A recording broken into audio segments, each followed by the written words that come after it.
Hi, this is Manjula Narayan, Books Editor, Hindustan Times, and I have with me today Saba Naqvi. Hi. Hi. Who's written this really interesting book, Shades of Saffron, from Vajpayee to Modi on the BJP and its rise over the last few decades. So Saba, I found this really interesting. I mean, like I already said, but the really obvious question that anybody would ask you going into it, and since you've covered the BJP for so many years, is as a Muslim woman, what prompted you to have this as your subject? Frankly, there was a point when I was in India today when I was offered that would you like to do MEA or there is a new party BJP would you like to do? Now, because my father's also been a journalist and MEA consists of talking to 20 bureaucrats and sitting around, and I didn't want to go into any spaces where he would. It's actually as shallow a reason as that. I didn't want to go, so I wanted to go somewhere where nobody would know him also. A new party. Okay. So that is how I chose. Plus, it was a series of things that happened. I used to edit the copy of Prabhu Chawla in India Today. At that time, he was the editor, and I had a fairly good. And they knew I was keen to cover politics. And you must remember, Manjula, at that time there were entrenched people in the Congress. It was the power party for years, even it was in decline. So there were these old timers who everybody claimed to know everything about the Congress. They were entrenched people. So I was given this beat, so called, to cover the BJP. It was a bit of a courageous thing even for them to send me at that time. We are talking in '97. So, and I saw it as a fantastic opportunity. And that part of it I've never regretted. So there were complicated things. I didn't want to do MEA. I didn't because I said 20 bureaucrats will also ask me, how is your father? Yeah. I didn't want that. And I didn't want to, it was not easy to break into the Congress at that time. And here the BJP was the happening party. And I have to say that in terms of this studying of phenomena, in terms of personality, ideology, growth, strategy, they are the most interesting party in the last few decades. I believe so. They have managed to do that as a subject to study. So they have never bored me. Yeah. Whatever it is. So to that extent, that's all. And this Muslim thing, really, it was never in my mind. I know it's there in people's mind, but I'm a very liberal. Yes, I know. Secular. No, I mean, just as a party which is Hindutva party, and you mentioned even in your book that there was no hesitation from party members also to talk to Okay, you. so I'll tell you one bit which was removed. I don't think which the editor removed it. Huh? So I go to meet Giriraj Kishore, who was the Vishwa Hindu Parishad leader, and I'm taken to meet him by Uma Bharti. Early days, Uma was a very bubbly kind of a character. So I'm taken to meet him, and at that time I was married to a man with a Hindu name, and I for briefly had a card which said Saba Naqvi Bhaumik. Okay. So he looked at my card, and I had put all that into the book, but she felt it was too salacious. But it doesn't matter if I tell you. Salacious? Yeah. So I'm going to tell you. So part of it is there where he gives me churan, gaumutra churan for complexion. That part is retained in the book. But what he actually told me, which I had once written a column about it, he looked at my card and he said, अच्छा, ये तुम हमारे तरफ आ गई. अच्छी बात है. नहीं तो तुम्हें पता नहीं ये मुस्लिम मर्द जो हैं ये हिंदू कन्याओं को seduce करते हैं. So I'm very young now. So I said हाँ कैसे करते हैं? He said इनका एक ऑपरेशन होता है और वो हिंदुओं को ज़्यादा आनंद देते हैं. He was referring to circumcision. This is all true. I've written an article on it, so I'm not lying. And all of that, and you must understand, I didn't know whether to weep or to start crying. And he said, "Ye Gujarat mein, we are talking about the time pre-Gujarat riots." He said, "Gujarat में इतने सारे मुस्लिम मर्दों ने हिंदू कन्याओं को अगवा कर दिया." All of this he tells me. लेकिन अच्छा है बेटी तुम हमारे तरफ आ गई. So this is it. And then he says, तुम्हारे चेहरे में कुछ पिंपल है, तो अब तुम गाउमूत्र चूरन और gaumutra sabun le jao. No, I'm telling you the truth. Now if you think I'm This is going all removed from the book, but this is so interesting. the bit about the churan and all is removed, but the editor felt that this was too much. It's too much. It's too much. It is actually a lot to take, you know. I wrote it, but it's okay. So there are all sorts, you're saying, you know, it's There are all not, I sorts. mean, there are people who. Yeah, so that was the one time in this Muslim thing, but actually, in all fairness, I used to go around the party beats and it didn't work like that. Maybe I didn't build close relationships with some people. But you did with many. I did with many, yeah. You have so many, like. Yeah, you know, I did. And you couldn't have written this book, you know, with any depth if you didn't have those relationships. I did, yeah. So I don't know, but I have never felt that, you know, once I started to cover them, you're just covering them. I think after a point even they stop to look at you. It works in all ways, like there are people of certain backgrounds and certain castes who some people are very comfortable with, you know. So it's But that's an Indian condition. That's an I Indian think, you condition, know, it's nothing unique to me. So I don't think, even with the BJP, to the extent, I'll tell you what, Manjula, when I covered events in certain, especially in Gujarat, when I travel out of Ahmedabad city and I go into the countryside, very often I mumble my name. Or if I'm with another friend of mine, very often I tie up with another journalist friend who's also covering the assignment for her paper, then I just let her announce her name. Okay. Because then I know that people will talk more openly. If they hear a Muslim name, they'll be a little guarded. Because so much of mobilization is built around identity. So that's the whole thing. So I mumble, and if I'm really pushed, I will say Saba, I'll say something like Shobha or something. But 99% of my work is done under my name in certain polarized campaign conditions, but not at the level of party office or leadership that I've ever hidden anything, you know. But I also have a great advantage, you know, because people don't understand so much of our electoral politics also involves going to Muslim areas.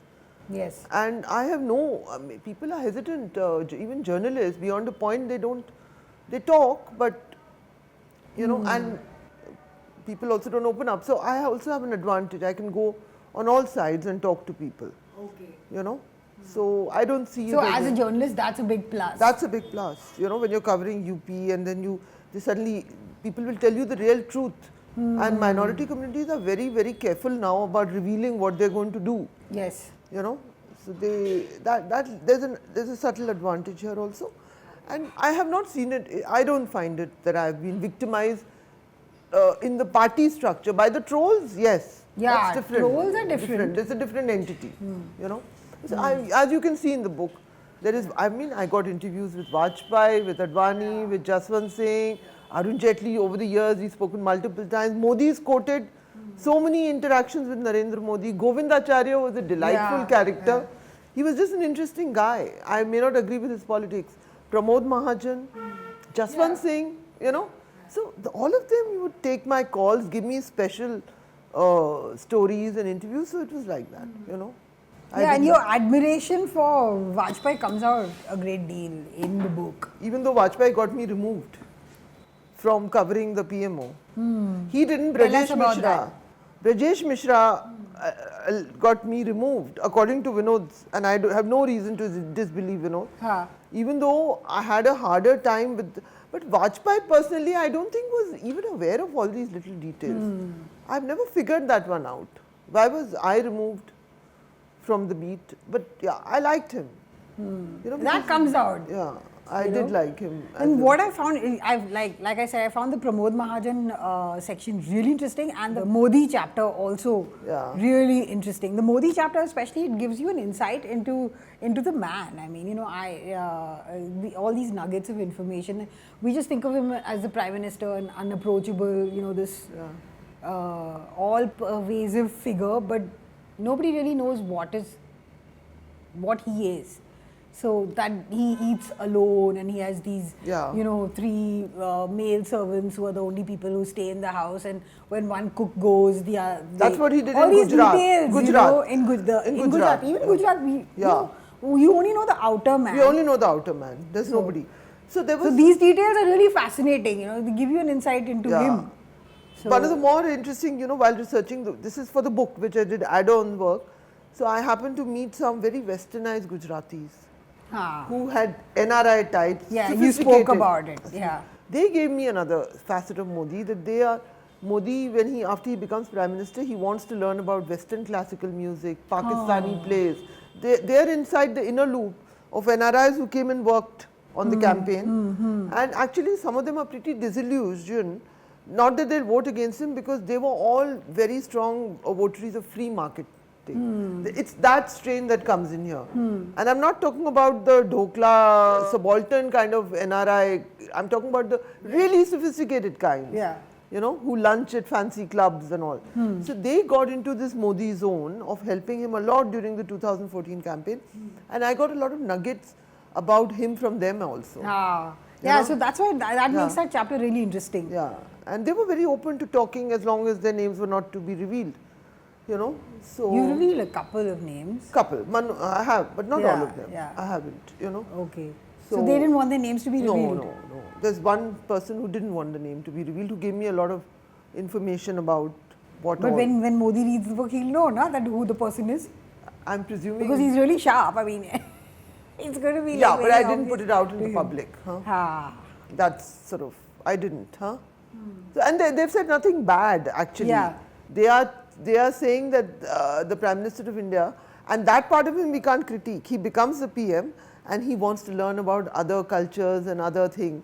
That part of it, I'm not a fan of making fun of him that people do, that he's hugging, and those are not the problems. The problems are elsewhere. That he has had an amazing journey. Yes. So I'm not a fan of that, but that he's asking people to give him inputs on Western classical music. No, that culture, itself gives you an insight into the person, right? Yeah. Which is so rare now. I mean, it's very difficult to come by because nobody gets close enough to get it. No one does. At least if they do, beyond the point. Unlike the Vajpayee thing, when he's throwing couplets and he's saying this in bass, saying Ram Ram bolo or kuch kaam mat karo, all those things. We knew about that and it was familiar, but this is a completely you don't know at all. Modi, I don't think, one of the closest people I've quoted him in the book in Gujarat who said first we used to get hurt, then we realized this is just him. Yes. And he's somebody who, most people will know who I'm talking about, those who know the BJP. Okay. Who's very close in a sense to Narendra Modi. But he is a solitary figure in some ways. I think his closest must be Amit Shah at every level. Yeah. Okay. And about the Pramod Mahajan chapter, what do you think? I mean, this is just like, I'm just asking you sort of, a fictional sort of scenario. What do you think would have happened if he hadn't died? And in the spectacularly sad way that he did, I think Pramod, if he hadn't died, what happened in the BJP in 2012-13, where a lobby tried to fob off the Narendra Modi determination to shift to Delhi. Alke Advani was part of that. A section of the RSS also was part of that. Pramod, because he had the financial clout, money is very, very important to political parties. You traced that also? Yeah, I've traced that. So Pramod was the only one who had that money muscle to counter the influence of Gujarat. And I think what happened is after that. Because that was Maharashtra. That was Maharashtra, and Pramod was a tough cookie also. He knew politics, he had done it, and he and Modi did not particularly get on at all. And for a complicated set of reasons, which are not, even though Pramod did not stand by Vajpayee in that national executive. He pretended to, but actually he understood that the cadre doesn't want Modi to resign after the Gujarat riots, as Vajpayee wanted to. There would have been far greater dissent against Narendra Modi from within the BJP had Pramod Mahajan not died like that. Okay. Because Pramod Mahajan was a tough cookie, Pramod Mahajan had the money, he could get people around him, and he would have tried to stop the ascendancy of the Gujarat Chief Minister till a point. And presuming even if he didn't do that, he would have been another financial nerve center for the BJP, always. Yes. Currently it's all centralized. Yes. Yeah. So what you have right now, I think the big thing which I haven't written in this book is that in the old BJP, lots of people yielded power, little power. little, you had your little power. And the central figure around whom they built a lot of campaigns like Vajpayee, he was also challenged both by his own party, often by the RSS, by Advani, media. You know, it is not that you couldn't question him. Supreme leader. Supreme leader, he was not supreme leader. So what has happened now is that there are many beneficiaries of power in the BJP today, but there are only two people who yield power. Yes. And there's a big difference in benefiting from power, in the sense that the RSS can get people into institutions which they couldn't under the Vajpayee era, not just because of Vajpayee, because it was a coalition government. And today you have many beneficiaries, many more than they could manage, but you don't have any real power in the hands of anyone else. That's what I think, you know. Okay, and on that, very interesting, I'm using the word interesting a lot because I seriously think, I mean, I'm really enjoying reading this book. Thank you, Mandala. And I think it'll like sell like hotcakes. I hope so. Please. So everybody go out and get this book, Shades of Saffron, from Vajpayee to Modi, because it gives you a real insight into the BJP and into into the personalities in the BJP as well. So thank you so much, Saba. Thank you so much.